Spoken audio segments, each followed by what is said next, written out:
వల్లభనేని వంశీ గారిని అరెస్ట్ చేశారు. 14 రోజులు జైలుకి వెళ్తున్నాడు ఆయన రిమాండ్. ఏ కారణంతో అరెస్ట్ చేశారంటారు? అప్పుడు లోకేష్ గారు వాళ్ళ అమ్మగారి మీద అది కామెంట్స్ చేసిన దాని మీద అరెస్ట్ చేశారా, లేకపోతే రెడ్ బుక్ పాలన, కక్ష సాధింప, ఏమని అనిపిస్తుంది మీకు? కక్ష సాధింపు కాదు, రెడ్ బుక్ పాలన కాదు.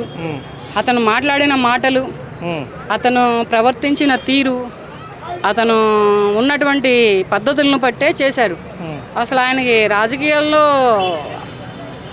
అధికారాన్ని ఇచ్చింది ఎవరు? చంద్రబాబు నాయుడు గారు.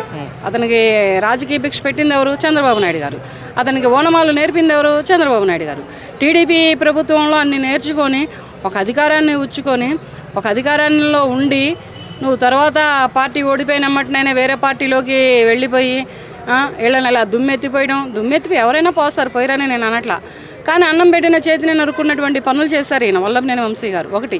తర్వాత ఏంటంటే వల్గర్ మాటలన్నీ వదిలారు, నోటుకొచ్చినట్టు మాట్లాడారు.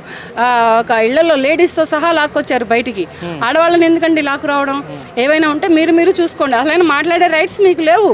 ఎలా మాట్లాడతారు మీరు? నోటుకొచ్చినట్లు ఎలా పేలుతారు మీరు? నా అసహ్యమైన మాటలని, నాన్న అసహ్యమైన మాటలని ఎలా మాట్లాడతారు మీరు? మాట్లాడారు. అయినా సరే ఓర్పు పట్టారు, ఓర్పు పట్టి ఉన్నారు. ఇప్పుడు మరి మాజీ దివంగత నేత రామారావు గారి కూతురైనటువంటి నారా చంద్రబాబు నాయుడు గారి భార్యను కూడా అసహ్యమైన మాటలు మాట్లాడారు. అటువంటి మాటలు మాట్లాడవచ్చా? అప్పుడు క్షమాపణ చెప్పారు కదా ఆయన. అది ముందు మాట్లాడటం ఎందుకు, తర్వాత సారీలు చెప్పడం ఎందుకు? ఇప్పుడు నువ్వు మాట్లాడింది బయటకు వచ్చింది కానీ సారీ చెప్పింది బయటికి రాలేదుగా. సారీ చెప్పింది సైలెంట్ అయిపోయింది. అది కాదు, నువ్వు మాట్లాడింది వచ్చింది. వాళ్ళు బాధపడ్డారు. ఒక మహిళగా ఆమె ఎంత బాధపడిందో, ఒక మహిళగా ఆమె ఎంత కృంగిపోయిందో, ఎక్కడో ఉన్న నన్ను బయటికి ఎందుకు లాక్కొచ్చారు, నన్ను ఎందుకు అన్నారు అని నారా చంద్రబాబు నాయుడు గారి భార్య గారు ఎంత బాధపడ్డారో అదంతా ప్రజలు చూశారు. కానీ నువ్వు సారీ చెప్పింది ఎవరు చూడలేదు కదా. నోరు జారడం ఎందుకు, తర్వాత సారీ చెప్పడం ఎందుకు? ఇది ఎవరు హర్షించరు, దీన్ని ఎవరు క్షమించరు. అయినా నీకు అసలు అంత మాట్లాడేంత రైట్స్ ఎక్కడొచ్చినాయి? నీకు అంత వల్గారిటీ ఎందుకు ఉంది? నీకు అవకాశం ఇచ్చి నీకు ఓనమాలు నేర్పినటువంటి వాళ్ళనే మాట్లాడే అంతటి గొప్పవాడివా నువ్వు? మరి ఒకప్పుడు మీ అమ్మ కూడా నిన్ను కనిపించింది కదా, కనిపెంచి పెద్ద చేసి నారా చంద్రబాబు నాయుడు గారికి అప్పచెప్పింది కదా. మరి ఆ తల్లిని ఎందుకని తిట్టలేకపోయావు? అటువంటిదే కదా పార్టీ అన్నా కానీ, పార్టీలో అవకాశం అన్నా కానీ, పార్టీలో ఎదుగుదలన్నా కానీ సొంత గూటి లాంటిదే కదా. ఫస్ట్ నువ్వు ఏ పార్టీలో అడుగు పెడితే ఆ పార్టీ, అమ్మ లాంటి పార్టీనే నువ్వు అలా మాట్లాడావు అంటే ఆ అమ్మ నిన్ను క్షమిస్తుందా? క్షమించలేదు, లోపలేశారు. అంటే దీనివల్ల సానుభూతి వస్తుంది అంటారా అరెస్ట్ అవ్వడం వల్ల ఆయనకి, వల్లభనేని వంశీ గారికి? ఆయన రాబోయే కాలానికి కాబోయే ముఖ్యమంత్రి సానుభూతి వచ్చి ముఖ్యమంత్రి అవడానికి? అంటే జైల్లో వేసిన వాళ్ళందరికీ కొంచెం సానుభూతి వచ్చి మంచి పేరు వచ్చింది కదా, అలాగని అవకాశం ఉందా? అవి ఏ పాపాలు ఏ తప్పులు చేయని వాళ్ళకి వస్తాయి, అంతేగాని ఇటువంటి వాళ్ళకి రావు.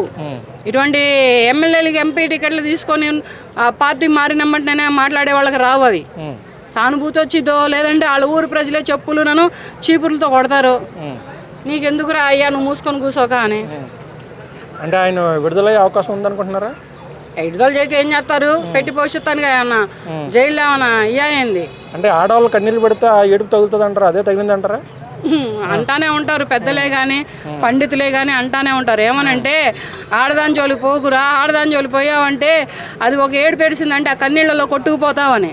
అలాగే వీళ్ళు కొట్టుకుపోతున్నారు.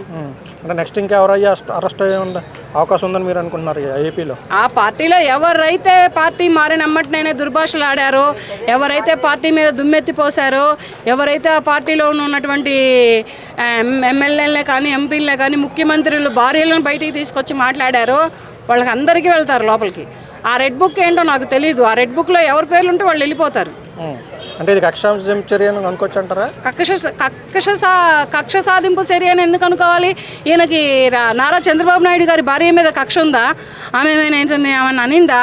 ఆ కక్ష పెట్టుకొని ఆ రోజున ఆయన అట్లాంటి దుర్భాషలు ఆడా? ఆమెను అలా బజారుకి లాగాడా? లాగలేదు కదా. పేలింది నోరు పేల్చాడు, నోటుకొచ్చినట్టు మాట్లాడాడు, అక్కడికి అయిపోయింది. ఇప్పుడు అది దేవుడు ఈయనకేసాడు, అంతేగాని ఇదేం కక్ష సాధింపులు ఇంకోటి ఏమీ కాదు. అది కక్ష సాధింపులని ఎలా అనుకుంటారు? అంటే ఆడవాళ్ళ జోలికి వెళ్ళకపోవడం మంచిదని ఉద్దేశం, మీరేం చెప్తారు? ఆడవాళ్ళ జోలికి వెళ్ళొచ్చండి, వెళ్ళకూడదని నేను అనట్లేదు. వాళ్ళు వీళ్ళ జోలికి వచ్చి వాళ్ళు వీళ్ళని ఏమైనా చేస్తే ఆడవాళ్ళని కూడా క్షమించదు. ఆడవాళ్ళైనా మగవాళ్ళైనా ఎవరైనా దేవుడి దృష్టిలో, చట్టం దృష్టిలో, న్యాయం దృష్టిలో, లోకం దృష్టిలో ఒకటే. ఆడవాళ్ళకు ఒక న్యాయం, మగవాళ్ళకు ఒక న్యాయం అని ఉండదు. ఈ నాలుగిట్లలో ఒకటే లోకం, దేవుడు, చట్టం, న్యాయం వీటి నాలుగిట్లలో ఒకటే, ఆడవాళ్ళైనా మగవాళ్ళైనా. కానీ మగవాడిననే హెడ్ వెయిట్ ఉంటుంది, ఆడదానికి కూడా ఉంటుంది. కాకపోతే ఆడది ఎప్పటికైనా సరే అణిగిమణిగే ఉంటుంది. ఎందుకంటే ఆడదనం కనుక ఒక అమ్మగా మనిషికి జన్మనివ్వాలి కనుక, ఒక మనిషికి ఊపిరి పోసి తనని ఈ భూలోకంలోకి తెచ్చే మహిళామూర్తి అమ్మగా జన్మనిస్తుంది కనుక ఆడవాళ్ళు ఎప్పటికైనా సరే ఒక లెక్కకి అణిగే ఉంటారు. అంతేగాని దానిని పట్టుకొని ఆడవాళ్ళు ఉన్నారు, మాట్లాడే ఆడవాళ్ళు లేరా? వైఎస్ఆర్సీపీలో మాట్లాడే ఆడవాళ్ళు లేరా? ఉన్నారుగా. ఓనమాలు నేర్చుకున్న మహిళామణులే ఉన్నారు. టీడీపీ ప్రభుత్వంలో ఓనమాలు నేర్చుకున్న మహిళామణులే ఉన్నారు. ఆడవాళ్ళని కూడా అరెస్ట్ చేసే అవకాశం ఉందంటారా? ఎవరినైనా చేస్తారు అవకాశం ఉంటే. తప్పు చేస్తే ఎవరైనా ఒకటే. న్యాయం దృష్టిలో, చట్టం దృష్టిలో ఆడమగ తేడా ఉండదని చెప్పానుగా. మీ దృష్టిలో రోజా గారు కానీ విడుదల రజని గారు కానీ అన్న తప్పు చేశారని అన్న అనిపిస్తుందా మీకు? ఎందుకు వాళ్ళు కూడా పేలారుగా.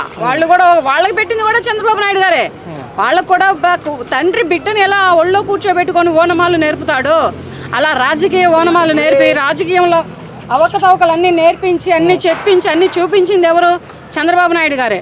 అటువంటి వ్యక్తిని కూడా ఆమె ఎటువంటి మాటలు మాట్లాడిందో, ఎంతటి హేళనగా మాట్లాడిందో, ఎటువంటి అవహేళనలు చేసిందో ప్రజలకి ప్రతి ఒక్కటి గుర్తు ఉంది. ఎవరు ఏమీ మర్చిపోలేదు. ఎవరు తీసుకున్న గోతులో వాళ్ళే పడతారు.